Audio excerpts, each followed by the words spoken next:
I welcome you all in this session. Myself, Artita Laulikar, Assistant Professor from PSS RSN College of Arts and Science, Ponda, Goa. Program Bachelor of Science, first years. Subject Botany, Semester 1. Course code BOG 101. Course title Environmental Biotechnology.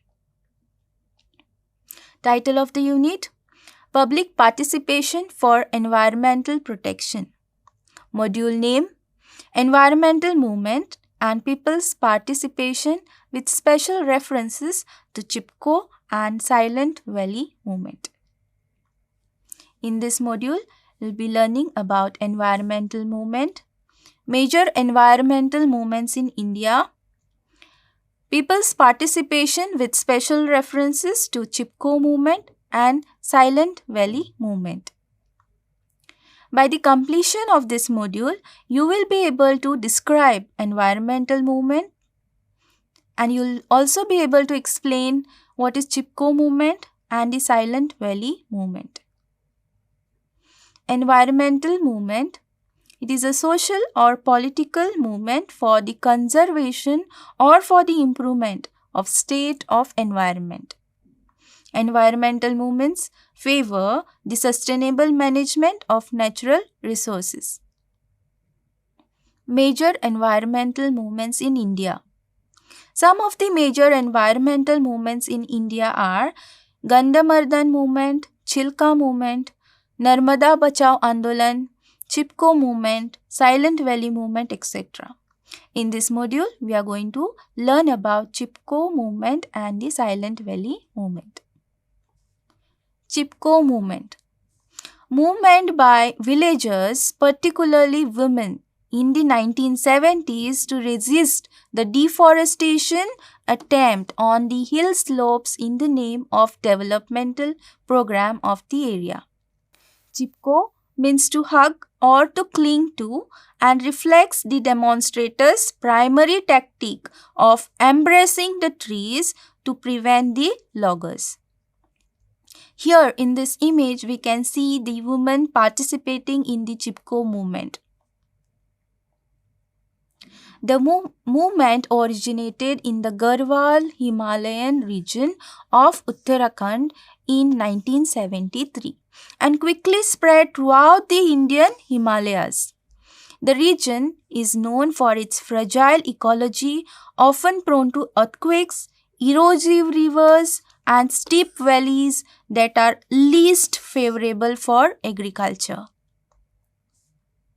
So the villagers depended heavily on the forest for food, fodder, fuel, etc. With the conclusion of the Sino-Indian border conflict in 1963, Uttar Pradesh experienced growth in development, especially in the rural Himalayan regions. The interior roads built for the conflict attracted many foreign-based logging companies that sought access to the region's vast forest resources. The government policy prevented the villagers from managing the lands and denied them access to the lumber. Deforestation in the hills led to lower agricultural yields, erosion, depleted water resources, and increased flooding. The village women found it difficult in collecting the necessary fodder and fuel. Sundarlal Bahuguna, an environmentalist, enlightened the villagers by conveying the importance of trees. In 1964, environmentalist Chandi Prasad Bhatt founded an organization that is Dasholi Gram Swarajya Sangh, later renamed as Dasholi Gram Swarajya Mandal, which is also known as DGSM. DGSM encouraged small industries for rural villages using local resources. Industrial logging was linked to the severe monsoon floods in 1970. DGSM became a force of opposition against the large-scale industry.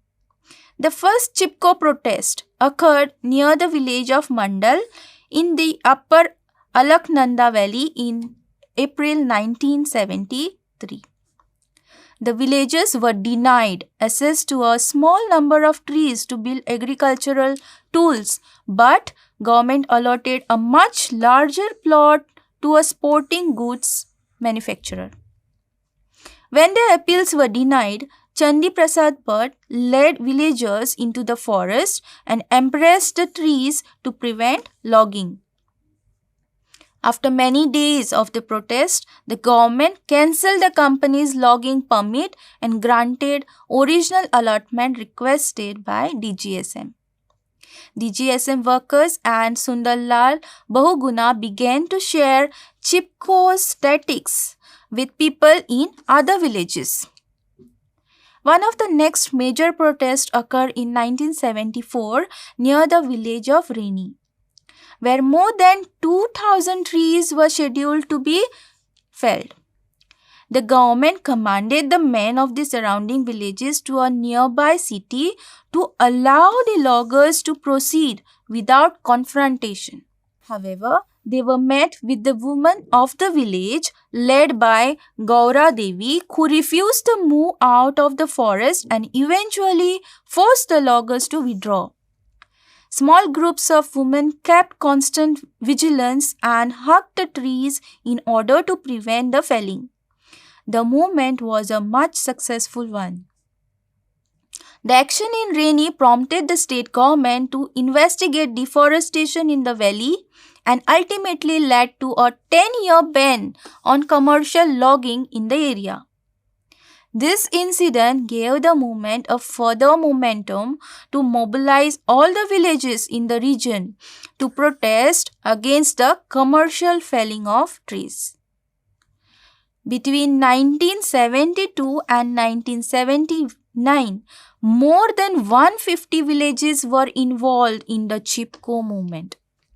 The movement's major success came in 1980 when an appeal from Bahuguna to Prime Minister resulted in a 15-year ban on the commercial felling in the Uttarakhand Himalayas. Similar bans were enacted in Himachal Pradesh and the former Uttaranchal. This became a turning point in the history of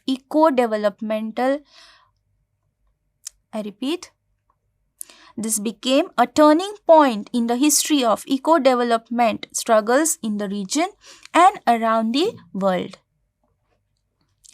Silent Valley Movement. Silent Valley Movement was a social movement focused on the protection of Silent Valley. Silent Valley is an evergreen tropical forest in the Palakkad district of Kerala, which is a home to numerous species native to the territory. In 1970, the Kerala State Electricity Board proposed a hydroelectric dam across the Kunchipuja River that runs through the Silent Valley. In the same year, the Kerala Forest Research Institute conducted a study on the possible impact of the project on the forest in the area. The study concluded that the project will completely destroy the evergreen rainforest in Silent Valley and submerged around 8.3 square kilometers of the forest. The Silent Valley movement was started in 1973 by an NGO led by Kerala Sanstra Sahitya Parisad to save the Silent Valley from being flooded by the hydroelectric project. Several NGOs strongly opposed the project and urged the government to abandon it. In 1981, owing to unrelenting public pressure, it was declared that Silent Valley will be protected. In November 1983, the Silent Valley hydroelectric project was called off. In 1985, Prime Minister Rajiv Gandhi formally inaugurated the Silent Valley National Park. References. Thank you.